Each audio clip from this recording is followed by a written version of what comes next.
Okay, go ahead. Okay, we're lucky today to have Ramona Thomas with us. She is the Adams County Clerk and Election Commissioner, and I believe I looked it up, and I think you've been in that position since February of 2013. Does that sound right, Ramona? That sounds about right, yeah. Okay. And we just, Ramona's been a great help to the league. We've done a lot of voter registrations, and she does the deputy registrar trainings for us and helps us with all the legalities of that. And for those of us who have been election workers, she's also been a huge help. So we're grateful to Ramona for all that. And now we're grateful to her for presenting to us with an update about this year's general election. So take it away. Okay, well, thank you, Judy. Mm. Well, I have some stuff that I'll go over with you today, just some numbers, voter turnout, things like that. And then I'm sure you guys have questions about 2020 because it was 2020, I think. It was, like I told Judy, in a way, it seems like it happened just yesterday. And then other times it seems like it was 100 years ago. So it was a crazy, crazy year. So I am going to, now it says my screen sharing ability is paused. I show it's okay on my end. I'm not sure on, Chris, are you the facilitator here? So I'm going to try to share this again. I thought I had it switched, but for some reason, it's not letting me. Yeah, it's not letting me share. Oh, there we go. Did you Did get you guys see this document, the Adams County 2020 general election review? Hold on just a second. While we're figuring all that out, I want to remind everyone, if you're not the current speaker, please mute yourself. Thank you. We don't see your. Don't see the document? Not yet. Let me see if I'm doing something wrong on this end. I can't.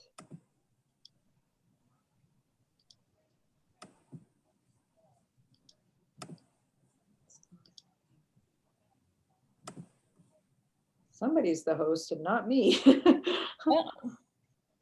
Try it again, Ramona. Okay, so I'm sharing my screen. Share. There you go.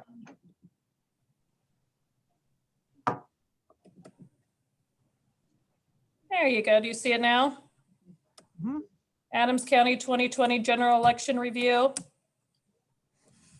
Yes, I guess everyone's muted, but I'll take the silence as a yes. Okay, so just some basic numbers of how we started off with our 2020 general election. We had 19,843 registered voters. That was an increase of 533 voters from the primary. So that is actually a very significant increase of what we normally see. Usually our voter registration stays pretty steady because even though we gain some voters, there's always some transferred out of our system or out of our county because of moving. So it usually stays very steady. So to increase 533 voters, that's kind of impressive. So it brought out a lot of first-time voters, people who have never voted before. We always have a little increase by that group that's turning 18 and eligible to vote for the first time. But if I had the ability, and I do not have the ability in my system to look up first-time voters that have only voted in a certain election, I have to do that at the state to request that. But I would guess that a significant number, that 533, were probably people that have been eligible to vote for quite some time, just never have. So 2020 general brought out a lot of first-time voters. So what is probably most interesting about the general election is how people chose to vote this time. So we have it broken down by the voting method. Now our overall turnout was a little over 75%, which I'm sure you've all heard many times in the news or right after following the election that was historic. That was record breaking. That is an enormous turnout even for a general presidential election. So, but at the polling locations, Of that, 7,768 people chose to go to the polling sites. Early voting, as you can see, 6994, it was close to a 50-50 split, which is what we had been told to anticipate. We'll get into a little bit more how that broke down, city versus rural, because that was an unanticipated obstacle that we had to overcome on election day. It's a little interesting to see how the people in the city of Hastings responded to the option to early vote versus people in the rural communities. But that's a little bit later. So, but compared to the primary election, so 1,288 voted at the polling locations. And if any of you did work the primary, if you can remember back that far, it was very, very slow that day. Was not necessarily the case for the general, even though we did have a lot of people take advantage of the early voting. The early voting was comparable. 6559 voted early in the primary versus 6994 in the general. So those stayed fairly consistent, but our turnout at the polls that day was significantly higher. So then that was compared to the primary election, but we always like to compare general to general, presidential to presidential, because your presidential general elections are always your highest turnout. But compared to 2016, by the way that day went, I would have thought the numbers were even bigger than this, but we had a 69.71% turnout in the general of 16 versus the 75-17. So you can see just the significance of how many more people turned out for the 2020. And some of that might be credited to some of the methods we used to encourage people to vote early, and we made it more convenient for people to request an early voting ballot. But as with anything and everyone with 2020, we were faced with unique challenges that we probably never anticipated having to deal with. First of all, we were making decisions to mail or not mail early voting applications to voters. If you remember in the primary election, the state of Nebraska, Secretary of State's office implemented a statewide mailing to encourage people to vote early. They had come out in June of 2020 and said that they would not be doing that for the general. So we as a county made the determination that we were going to still provide that service at our expense, just because, it kind of set a precedence and people were expecting, we were even getting calls, when am I going to get my application in the mail? Once you implement something, it's really hard to take it away, especially when people see it as a convenience. So we did choose to do that. Those mailings aren't cheap, so it costs a little over $11,000 to do that. Then in hindsight, the state was also realizing that this is something the public really wants. After we had already had our applications printed and ready to mailed and paid for, the state did say that they would provide a mailing. So they did reimburse us those costs. So that was one good thing that came out of 2020, is we were able to provide that with little or no cost to Adams County citizens. We recouped those funds. So, and of course, the biggest obstacle in the election was the shortage of election workers. It was a little different from in the primary, where schools and colleges had called classes for the year. We had an available pool of election workers over 18 that were available and willing to work. And of course, the primary at the polling sites was a lot slower. So we were able to get through the primary with little to no problem at the polling site with workers. Was not the same story with the general election. Those college kids all went back to school. We even had some high school kids that were over 18, or some, you could be 17 in some cases. They stepped up to work, but you know what? They're back in school. So that pool of election workers was gone. And we were still faced with the challenges with some of our returning election workers being part of that demographic that had to be most cautious against exposure to COVID-19. So that was by far the biggest obstacle we incurred, was filling those election spots. There were a lot of polling locations that were functioning on the statutory minimum 3 workers. So they were busy all day, and I don't know how many of you were working the polling sites, but if you attended a polling site or if you were working one, you can probably attest that they were very, very busy that day. So back to, how it broke down with the at polling voters versus the early voters. We were advised to anticipate a 50-50 split. And what I mean by that is it was anticipated that about 50% of the population would vote at the polling location and 50% would vote or take advantage of early voting. So the reason we need to anticipate that is we order ballots accordingly. So I will order my guesstimated amount of ballots I'm going to need to accommodate early voters. And then the remaining ballots will come later because our printing company can then take a little more time with those and get them out, where the early voting, they get those out immediately. So it wasn't necessarily a problem, except for when you get down to how it broke down between the city mice and the country mice.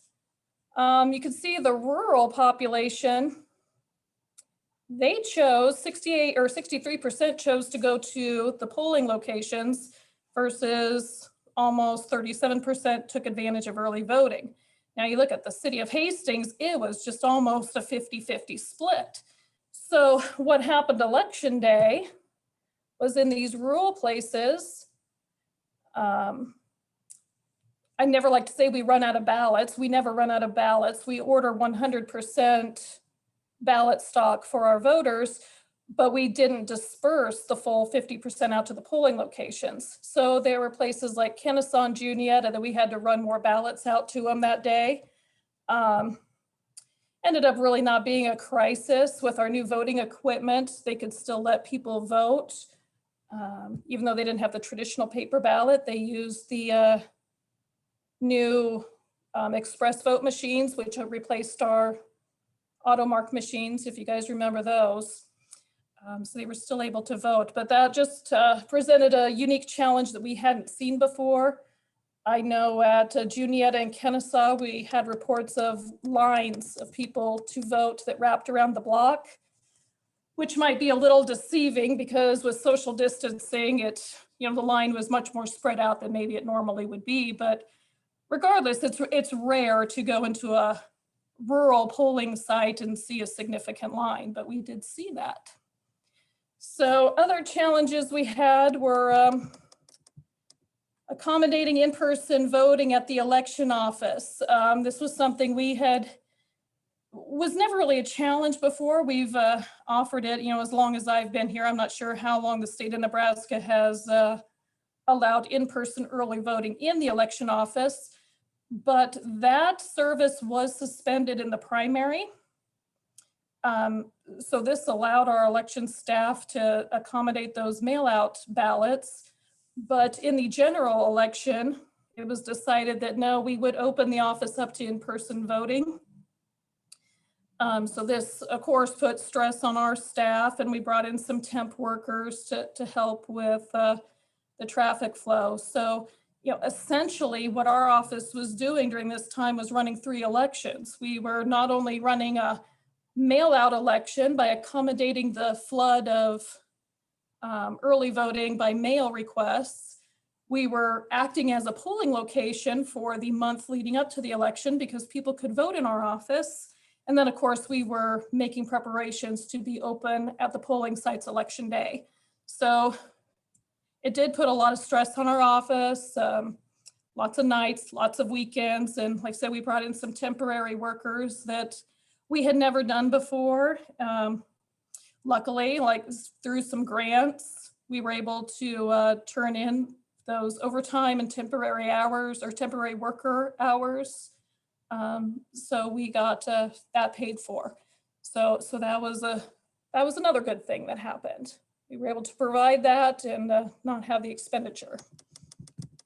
And then, of course, we had new equipment, not only for our election staff, but the poll workers. We're dealing with new equipment. So we had a lot of first-time election workers working in the biggest turnout of an election in history, and along with new equipment. And so it just seemed like 2020 was just a perfect storm of chaos that we were dealing with. But overall, it really was a success, and very proud of my staff and our office and everyone, the poll workers, that we were able to pull that off. Because when you stop and think about it, I just look back and think, how in the world did we do that? But we did. So moving forward from 2020, so there's always questions on, how many of these things are going to stay, what's going to go. As far as, now there is a legislative bill that was introduced. It was LB 11, which I see just as of yesterday, it doesn't look like it advanced. I did listen to the hearing, but it was asking for the, where sending the early voting application would be standard from here on out, that it would be anyone who wanted to be put on a permanent mailing list to receive an early voting application would receive one. From what I understand from the hearing, it sounded like there was some language problems with the bill, some terminology where the word ballot was used instead of application. So I'm assuming based on that, that's why it didn't advance. But this decision still will lie with each county. And as I said before, I think we've kind of set a precedence that now voters are going to expect to receive that application, a couple months leading up to the election, giving them the option to vote early. And as long as our budget allows us to do that, we will probably be doing that. Now, we did for the general election to try and capture as many people as we could, knowing that there's going to be a lot of first-time voters that wanted to vote. We did send that application out to all eligible voters. Moving forward, we will probably only send it out to people who have an active voter registration that maybe voted in the last election. So that might help cut down on the costs a little bit. And because, if we hadn't gotten some of that grant money, my election budget wouldn't have run over, but it would have been really, really close. So we were able to recoup about $27,000 in grants for our expenses, which might allow us to start replacing some election booths for 2022. So any of you who have set up those old election booths or have used them, they're getting pretty rickety and worn out. And it appears that, especially after this election, any discussion about going to an all mailing election system is probably off the table. So that was another reason I was holding off on replacing some of that equipment, but it sounds like polling locations are here to stay for quite some time. So I think we'll maybe start looking at replacing some of those. So I'm going to stop sharing this now. There we are. So that's just kind of a brief recap of what we were dealing with. Is there any questions you would have about how things ran, or? Ramona, the first table you showed had a number for provisional ballots. So the provisional, what percentage of those are valid? Oh gosh, I didn't run that. I mean, Okay. it's safe for me to say over half were. Okay. The majority of them are people who have moved within our county and did not update their voter registration. Okay. Occasionally we'll have someone that moved from another county into here, and those are normally not counted. Well, they shouldn't be counted, but Okay. well over half. That's a good ballpark. Thank you. Ramona, this is Elaine Landwehr. And you had mentioned that the active voters would probably be receiving or would be receiving the application for a mail-in ballot. Will that be advertised ahead of time?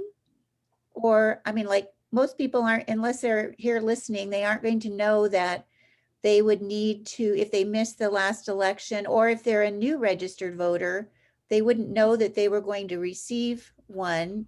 And since we've received them for the last 2 elections, I'm thinking people will expect them. Would that be advertised so people that didn't vote in the last election or new voters would know they wouldn't be receiving one? I would probably visit that closer to the time and see. I'm assuming that it was about 2,000 people we could cut out if we only did active versus eligible. We could advertise, but if they go to our county website, the application is there too. You know, Nebraska is a no excuse state. Anyone who wants to vote early can vote early. They've always been available on our website. They've always been available on the Secretary of State's website. So as far as advertising, like as in the paper, sure, we could probably do an announcement, but people who are seeking that information are probably going to go to our website first, and it's there anyway. So Okay, I guess thank we would you. visit it at the time and try and get the word out that, or be watching. Actually, what I think would be more effective is some sort of advertisement, say, hey, they're going out this week, be watching for them. And if you don't get one, go to our website or ask our office why you didn't get one. There's probably a reason. So that would probably be a more effective method of advertising, and just so people are watching for it and don't think it's junk mail and throw it away. And then 2-3 weeks later asking where it is. So Okay, And Ramona, with the active voting definition, I thought, and I could definitely be wrong about this, I thought you had said that it was more than one election. I thought maybe it was like two cycles, or is it just one election? Is that all you consider for active voting? well, I guess you're right, Tony. When we say someone has an active voter registration, what makes them inactive is if they haven't voted in 2 presidential cycles, or if we get some sort of notification saying they may have moved. We'll get notifications from the post office. At the state level, they will get information from maybe utilities and other methods. I'm not sure what their connections all are. That puts them in like what we call an NVRA, or unconfirmed registration. Depending on the numbers, I can break it down either way. I can send these applications to only people who voted in the 2020 election. I could send it to all active voters, which could mean that they didn't vote in 2020, but they're still active. It would really depend on the numbers, because like I said, these mailings aren't cheap, and I want to do them, but it's going to have to be cost effective. Ramona, there were multiple ways to register this year, some of which were new, with people using the QR codes and going into the Secretary of State, and then directly online at the Secretary of State, and so forth and so on. Do you have a sense of how, if any of those methods were particularly problematic in getting the actual registration taken care of in a simple fashion? I mean, and there was a time when we had problems with the motor vehicle people. Were there any of the options that were problematic? There was only one that I can think of, and it was resolved right away. But regardless of how somebody registers to vote, if they use, like you said, the QR codes, or they go to the Secretary of State site, or they go to the DMV, if it's a method, an electronic method, anything other than what's in our office, we just get correspondence from the Secretary of State, and our data all looks the same. It'll just be electronic registration, and they will tell me the source. As far as what I see, it's going to be the same from the DMV or their website. There was one, and I don't know how, I don't think it must have linked them back to the Secretary of State site, but it was a political party that was encouraging registration, and they were capturing an electronic signature. And when I say an electronic signature, it wasn't even like at the DMV where you sign with your finger, like on a pad. it was you type your name and it's, you know, puts it in signature form. So it wasn't a physical signature. Those we were instructed to reject. That political party revamped their system right away, and moving forward, it wasn't a problem. I think I only had 2 people that it affected. And then we just took care of them in-house, per se, in our office. So, but as far as the data we get, the Secretary of State's office will accumulate that by county and then disperse it out. So I see the same thing whether you registered at the DMV or through their site. I have a question. It was exciting to hear that you got those grants to help cover the costs. What was the source of those grants? Well, their HAVA grants are called Help America Vote grants. Oh, good. It's my understanding that possibly some of that money came from the CARES Act. But as far as I am concerned, I just submitted my expenses to the Secretary of State, Okay. and it was taken care Great. of that way. So worked together. I'm that part's over my head. Oh, that's fine. I was just curious. That was good to hear that there were grants available. And we didn't have, Ramona, you're frozen. Ramona?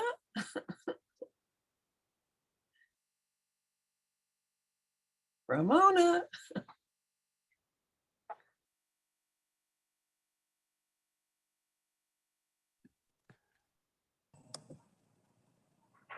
Okay, is everybody back? Oh, yes. There, everyone's back. Everyone's Okay. there for a second.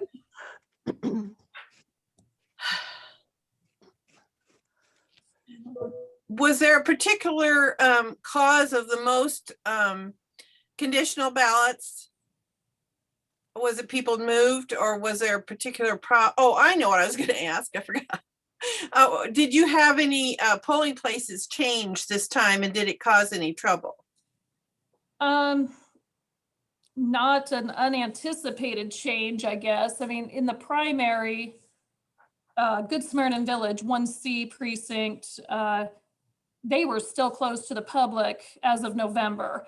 So they had been moved out to the fairgrounds for the primary, and we kept them at the fairgrounds for the general. I didn't hear any complaints on that one. Actually, I don't think I heard any complaints about the moving at all. Do you know how they provided transportation then to did they do it through the village, or those people who needed or had problems voted by mail?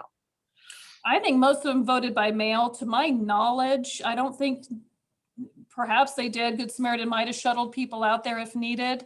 When I was talking to them about the senior center and if it would be open in November, I know that they did do some internal communication on how you requested an early voting ballot, and they were well aware that their site right at their location was not going to be open. So like I said, I was not aware of any networking they did as far as shuttling people back and forth. I really think most of them probably voted early. And the new machines worked out well, huh? We don't regret losing the care mark. No, I don't think anyone regrets that at all. What one thing that really was nice about those new machines, and I don't know, did you work in the primary, Phyllis? I don't remember. I did not work at all. Either one. So you haven't used them yet. But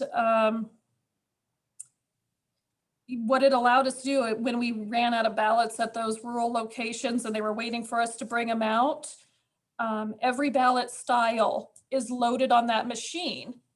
And you know how the old AutoMark machine was, you still got the paper ballot issued to you. You put that ballot in, it marked it for you, and it spit that ballot out.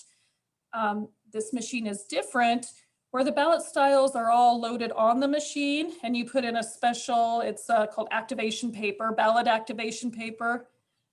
That sheet is blank when you put it in, and then it marks everything internally in the machine. So we ran out of the traditional paper ballots, we were able to accommodate voters in line by using that machine. So that was very handy. So they got used more. I can honestly say that those machines got used more in this one election than probably the auto marks have been utilized from whenever we got them. So people seem to be happy with them.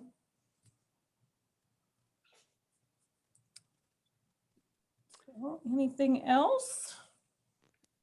I guess I would just vote in favor of continuing mailing out the ballot applications. It seems to me that would be one reason, in addition to interest in the election, one reason for the outstanding voter turnout. I know there's money involved.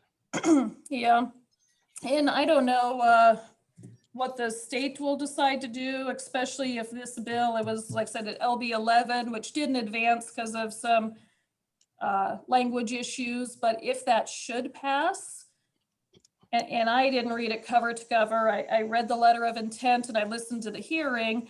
I don't know if it references in there anywhere whose responsibility it would be to send out those applications. Will the expense still fall on every county and it be a requirement? Or because it's a requirement, is it going to be at the state level? I don't know that. Sure. It'd be nice if the state picked it up. That way everyone gets it at the same time and it's in the same format. It all looks the same.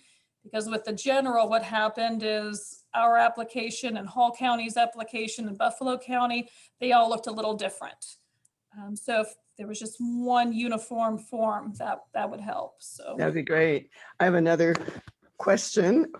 There's so much in the news about voter fraud. Have we ever seen any instances of voter fraud in Adams County? we heard lots of strange stories, not actually happening in Adams County, but leading up to the election, a lot of concerned citizens about things they'd hear on the news. And I don't know what else to say other than no, we have not experienced that. Excellent. Thank you. Do you have any sense of what the current voter ID bill, what effect it would have on your process? Well, I'm wondering how it would affect early voting process or by mail. If voter ID is required, if you go to the polling location, but you can bypass that requirement by doing all mail, then what's the point? I don't know. That voter ID stuff has been proposed for many, many years. It doesn't seem like it seems to advance. I think there's just too many questions. That's a lot of burden on the election workers too. I mean, I don't really have an opinion whether I'm in favor for it or not. Just before anything's implemented, we have to have some very set rules on how it's handled. This is Jennifer. I have a question. One thing that came to my mind in all of this discussion during the election is that we have some here, but not as many. How does someone who does not have an address register how do our homeless people or transient or migrant or people without permanent residence? I've worked in schools where we have kids living in motels. Mm-hmm. Is there a way for those people to register and to vote? Mm-hmm. Well, if it's a situation where they're living in, like you said, a hotel, motel, if they consider that their residence, they can register to vote at that residence. I mean, that residence is assigned a precinct number and such. But there is a statute that allows for, say, an indigent person, they can use the courthouse address as their residence. Okay.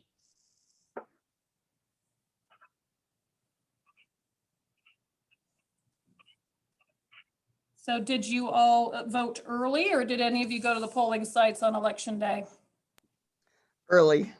Everyone was early? Well, me. It's I the voted early, but my daughter goes to preschool at First St. Paul, so I drove right by there at 8 o'clock, and there was definitely a line there. And I noticed people, friends I know who voted there, left at 8 o'clock because there were so many people, and then just came back later and voted. Yeah, I felt it was interesting how just the city was almost exactly a 50-50 split like we had anticipated, and the rural people, they preferred to go to the polling sites. I mean, Yeah. Jennifer, this was the first time I did not go to a polling place. So I had to navigate that whole process. And I did go to the state website to get the application and figure it out, and ended up at the courthouse anyway. But yeah, there was but it was nice to have it done. So I think the biggest thing that hangs people up when they do get those applications on either our website or the Secretary of State's website, you still have to print it out and get the physical signature. And then you can submit it electronically, which is a little bonkers to me. You can take a picture of it with your phone and send it in. You can, and to further complicate that, you know, an agent can sign on your behalf to get that ballot. So wow. we had a discussion, we had some election training the other day and had someone with the Secretary of State's office here.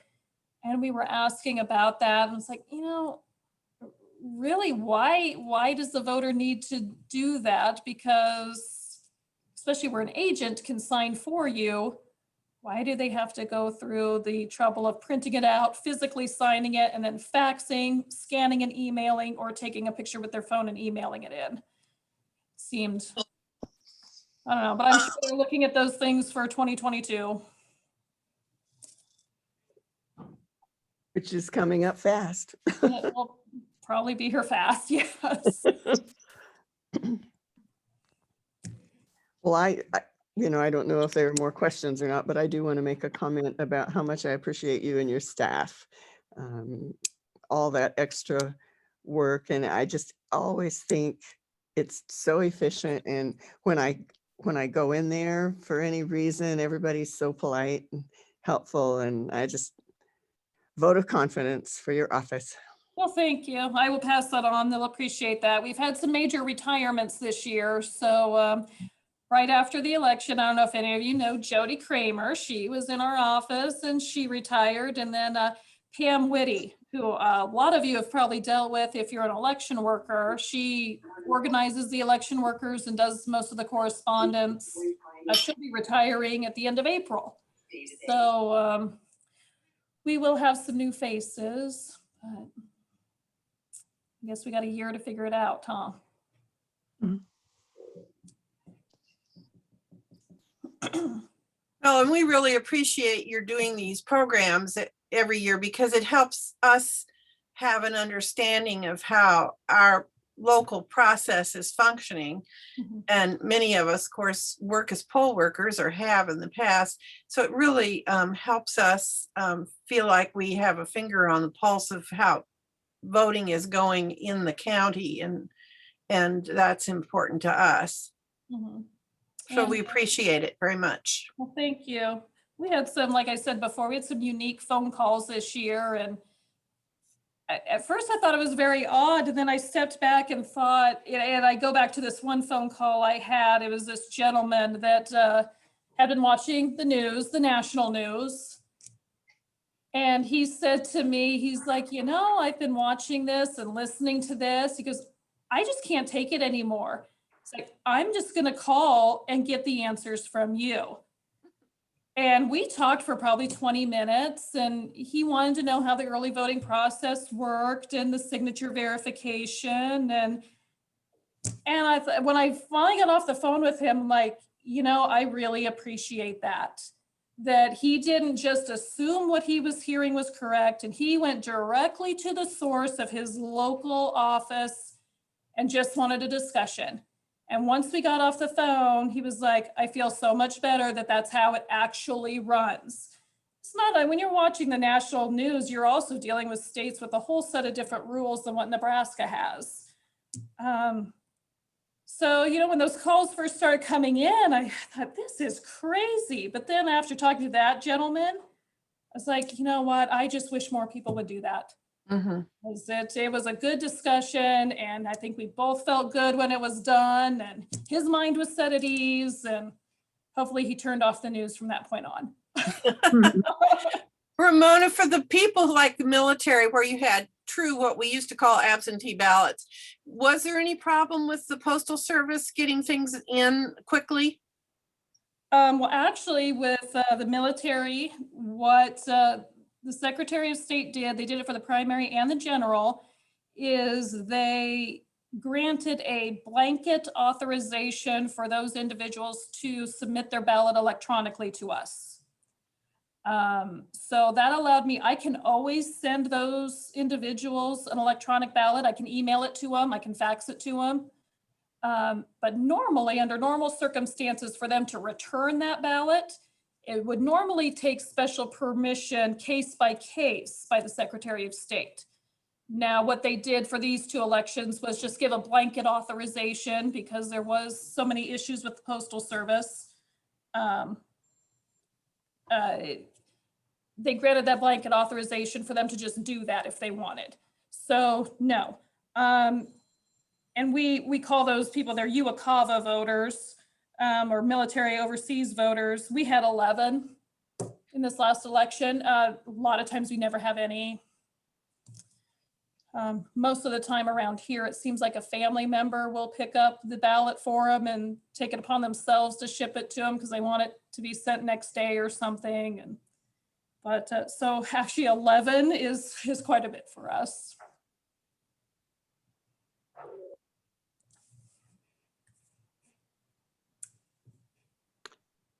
Oh, someone's got a kitty. Oh, hello, Jackie's kitty. Fun how a As long Zoom as I'm- now, you just get like a little window into everybody's life. yeah. As long as I'm saying thanks, I want to say thanks to our honorary member, Tony, for doing such a good job of reporting on these sessions so that, you know, many, many more people in the community learn about, you know, what we learn in these sessions. So thank you, Tony. Thank you, Judy. And I wanted to let Ramona know that Adams Central won 52-40. Guess where I'm going tomorrow? My daughter has a volleyball game in Lincoln anyway, so I think we'll hit that championship game. Yay. Well, are there more questions or comments for Ramona?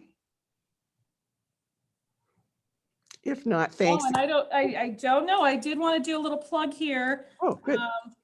I don't know where you all are located at, but there is a vacancy on the Adams County Board of Supervisors or Commissioners. Sorry, they're commissioners now. You're right. Yeah, I gotta get used to that.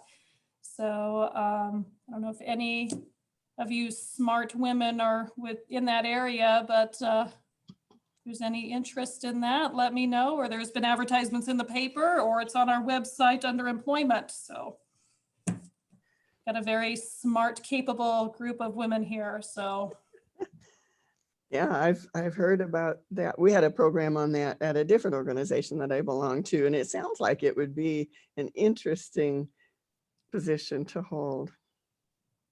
yeah. Well, if there is nothing else, again, remember to take a look at those proposed bylaws amendments so that you'll be prepared to vote on those at our annual meeting.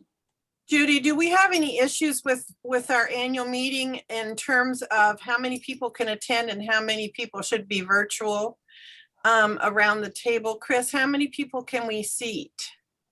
You know, I will double check into that with the social distancing. I think we'll be fine, you know, just looking at, I know we'll be fine, just looking at how many we've had in Okay. the Big past. room. 10. And then if also some people choose to Zoom in, we'll be fine. So we don't need to limit reservations. Right, I was thinking about that the other day too, and